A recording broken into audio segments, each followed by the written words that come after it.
జై శ్రీరామ్ అండి. నిన్న గాలివానకు ఇట్లా ఒక 20 దాకా అరటిగెలలు అంటే లేతాయి. ఇవి ఏం పనికిరావు. అంటే ప్రకృతి అనేది ఏంటంటే ప్రతిదీ పాఠం నేర్పుతుంది. ఇది కూడా ఒక పాఠమే. ఎందుకంటే ఎప్పుడైనా మనిషి తీసుకోవడమే ఆలోచిస్తుంటాడు.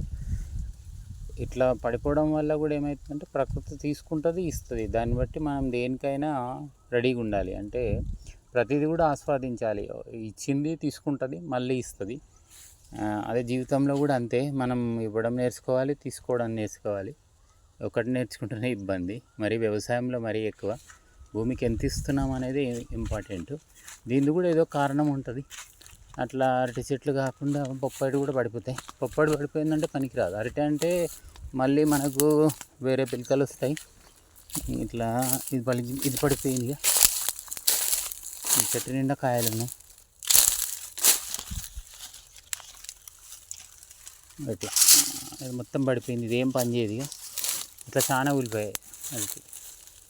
అరటి బొప్పాయి ఇట్లా ప్రతిసారి ఇట్లా అవుతుంది. ఇట్స్ న్యాచురల్ అంతే. ప్రకృతిని క్వశ్చన్ చేయదు. ఏది ఇస్తే అది తీసుకోవాలి. ఎప్పుడైనా హ్యాపీగా ఉండాలి. ఇదండి. మళ్ళీ ఇంకా గాలివానలు ఉంటాయి. ఇది జస్ట్ స్టార్టింగ్.